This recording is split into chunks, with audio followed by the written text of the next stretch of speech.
Sir आपका purse. Devika, तुम? आ गया क्या ऑर्डर? लाइए। तो पार्सल। एक बात बताओ, ये बच्चा किसका है जिसको आप इतनी गर्मी में लेके घूम रही हो? मेरा बेटा है मैम साहब। अरे मैडम, इतनी गर्मी हो रही है, इस बच्चे को आप गर्मी में लेके घूम रही हैं, कम से कम इसको तो घर पे छोड़ देती। और इसके पापा कहाँ हैं? दरअसल इसके पापा नहीं है। इसके पापा नहीं है? कहीं बाहर गए हैं क्या काम से? इसके पापा इस दुनिया में नहीं रहे। इसकी माँ भी मैं ही हूँ, इसका पापा भी मैं ही हूँ। इसका मेरे अलावा पूरी दुनिया में और कोई भी नहीं है। तो मैंने सोचा कि ये ऑर्डर दे दूंगी, उस ऑर्डर से जो पैसे आएंगे उससे इसको कुछ खिला दूंगी। अब घर पर अकेला छोड़ती तो बच्चा है ना, डर भी तो लगा रहता है। सोचा अपने साथ ही काम पर ले चलूं। आप एक काम करो ना, घर के अंदर आ जाओ, इसको भी खाना खिला दो और आप भी खाना खा लो। पता नहीं आपके कब तक पैसे आएंगे और आप कब तक काम करोगे, जब तक ये भूखा थोड़ी ना रहेगा। नहीं नहीं मैम साहब, कोई दिक्कत नहीं है। आप बस मुझे पैसे दे दीजिए, मैं बाहर कहीं से इसे कुछ खिला दूंगी। अरे मैडम, मैं पैसे तो आपके दे दूंगी, पैसे देने के लिए थोड़ा मना कर रही हूँ। मैं तो इंसानियत के नाते बोल रही हूँ कि बच्चा बीमार हो जाएगा, कुछ खा लेगा। अगर आप इतनी गर्मी में अपने बच्चे को ऐसे लेके घूमेंगी तो आपका बच्चा बीमार पड़ जाएगा और आपका डबल खर्चा हो जाएगा। इसलिए मैं आपको बोल रही थी, आइए। ठीक है मैम साहब, आप कह रही हो तो मैं आ जाती हूँ।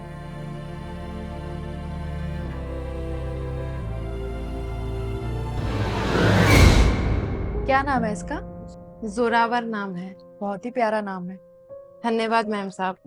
दीदी, आप उस टाइम ये बता रही थी कि आपके पति इस दुनिया में नहीं रहे, तो आखिर हुआ क्या था उनको?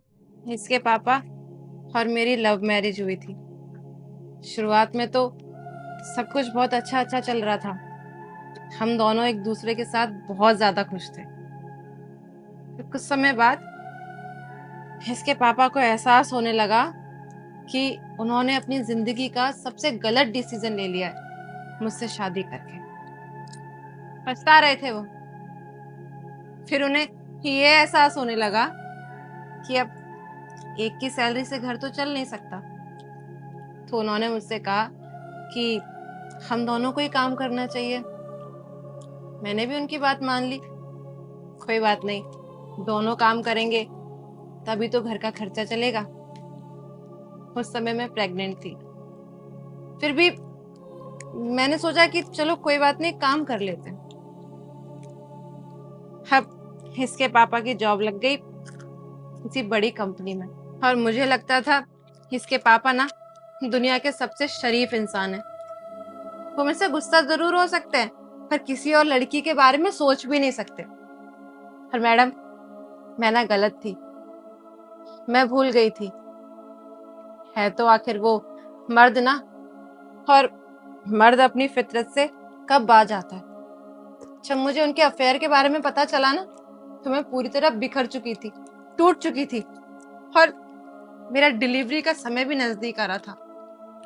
मैंने इनसे बहुत विनती की कि जब तक मेरी डिलीवरी नहीं होती तब तक आप रुक जाइए, लेकिन नहीं, उनका दिल नहीं पिघला। उन्होंने बस डिसाइड कर लिया था कि मुझे छोड़ के जाना है तो जाना है। जैसे तैसे मैं हॉस्पिटल पहुंची, मेरी डिलीवरी हुई। और कुछ समय बाद जब मैंने अपने ही पति को उनकी बॉस के साथ देखा ना, मेरे पैरों तले जमीन खिसक गई थी। उसी समय वो आदमी मेरे लिए मर चुका था। क्या बेटा, खेल ले। अब मैडम, आप एक बात बताइए, अगर आपका पति आपको ऐसी हालत में छोड़ के चला जाता तो आप पर क्या बीतती? क्या आप अपने पति को माफ कर पाती? नहीं कर पाती मैडम। मेरा बच्चा अपने पापा को दिन रात याद करके रोता रहता है। अब उसे क्या बताऊं कि उसके पापा कहाँ हैं और कैसे हैं। लेकिन ना, मैंने एक चीज सोच ली थी मैडम, मैं खूब मेहनत करूंगी, खूब पैसा कमाऊंगी और अपने बच्चे को ना एक अच्छा इंसान बनाऊंगी। उसे अपने बाप की तरह नहीं बनाऊंगी, खुदगर्ज, मतलबी, जिसे किसी की परवाह नहीं हो सिर्फ अपने अलावा। जब कभी ये रोता है, जैसे ना तैसे करके समझा देती हूँ, अपना तो कैसे भी गुजारा कर लेती। और सच बताऊं मैडम, बच्चा है मेरी गोद में, अगर ये बच्चा नहीं होता ना तो शायद मैं जिंदा नहीं होती। चलो ठीक है, एक बार को कह सकते हैं कि पत्नी के साथ नहीं रहा जाता तो पत्नी को छोड़ भी देते हैं, लेकिन ये तो बच्चा है, छोटा है। ऐसे कैसे हो सकता है कि एक पिता अपने बच्चे को छोड़ के चला जाए? छोटा बच्चा है, मासूम है। अरे कैसा इंसान है जो अपने बच्चे को छोड़ के चला गया? वो इतना छोटा है, चलो उसके पास माँ है, पर उसको अपने बाप की तो याद आती होगी ना, याद करके रोता भी होगा। पता नहीं कैसे इंसान है जो अपने बच्चे तक को छोड़ के चले जाते हैं, अपने खून को छोड़ के चले जाते हैं। लेकिन दीदी आप चिंता मत करिए, जो इंसान किसी के साथ बुरा करता है ना, उसके साथ भी बुरा ही होता है। मैडम, मेरे भी पति बिल्कुल ऐसे ही थे। वो हमेशा मुझसे कहते थे कि चाहे सुख हो या दुख हो, वो मेरा साथ हमेशा निभाएंगे। और मैंने भी उनकी बातों पे भरोसा कर लिया था। पर मैडम, कहते हैं ना, जब इंसान की फितरत में फरेब आ जाता है तो इंसान बदल जाता है। और ऐसे ही वो बदल गए और वो हम दोनों को छोड़कर चले गए। कोई बात नहीं, अगर उन्हें मुझसे प्यार नहीं था, पर कम से कम अपने बेटे के बारे में तो सोचते। उसके बारे में भी नहीं सोचा उन्होंने। उसके बाद मैडम, मेरा प्यार पे से भरोसा उठ गया। कॉलेज टाइम का प्यार था मैडम, बस पैसों के चक्कर में छोड़कर चले गए। पैसों के चक्कर में अफेयर कर रहा है, धोखा दे दिया। ये मैंने पहली बार देखा है कि पैसों के चक्कर में अपने बच्चे को ही छोड़ के चला गया। दीदी जैसे अभी आपने बताया कि आपके पति ऑफिस में काम करते थे और उसे किसी लड़की से प्यार हो गया, हमारे साथ भी ऐसा ही हुआ था, लेकिन हमारी सिचुएशन अलग थी। हम दोनों एक ही ऑफिस में काम करते थे, हम दोनों को एक दूसरे से प्यार हो गया और थोड़े टाइम बाद ही इन्होंने मुझे प्रपोज कर दिया और हमने शादी कर ली। ये मेरे पति है और मुझे इतना विश्वास है कि ये कभी मुझे धोखा नहीं देंगे। भगवान की दया से दौलत की कोई कमी नहीं है, लेकिन इन फ्यूचर कभी कमी हो भी गई तो मुझे पूरा विश्वास है कि हमेशा ये मेरे साथ खड़े रहेंगे। दोगे ना मेरा साथ? हम दोनों की जोड़ी अच्छी नहीं थी, इसलिए वो हमें छोड़ के चले गए। लेकिन आप दोनों की जोड़ी बहुत अच्छी है। मैं भगवान से प्रार्थना करूंगी कि आप दोनों की जोड़ी ऐसे ही बनी रहे। थैंक यू दीदी, अगर आपकी दुआ साथ होगी तो हम हमेशा खुश रहेंगे। अरे मैं भी क्या बातों में लग गई हूँ, आपको खाने के लिए बोला और लाने के लिए मैं भूल ही गई हूँ। आप बैठिए, मैं कुछ बना कर लाती हूँ। और हाँ, मैं आपके बेटे को भी दूध पिला देती हूँ। सत्यम, तुम तब तक बात करो, आती हूँ मैं। कैसी हो तुम देविका? मैं कैसी हूँ इसका ख्याल तुम्हें अब आ रहा है, क्योंकि मैं तुम्हारे सामने बैठी हूँ। अगर मुझे पता होता ना ये तुम्हारा घर है तो मैं यहाँ पर कभी डिलीवरी देने नहीं आती। इतने सालों से कहाँ थे, कभी पूछने की कोशिश की? चलो कोई बात नहीं, तुम्हें मुझसे प्यार नहीं था, लेकिन अपने बेटे से तो प्यार था। उसकी खैर खबर ही ले लेते। क्या अपने बेटे से भी प्यार नहीं था? अरे कैसे बाप हो तुम? मुझे पता है कि दुनिया में ऐसे बहुत से रिश्ते हैं जहां पर पति पत्नी की नहीं बनती, लेकिन फिर भी वो अपने बच्चे के खातिर अपना रिश्ता निभाते हैं। तुमसे तो वो भी नहीं हुआ। तुम तो कितने मतलबी इंसान निकले सत्यम।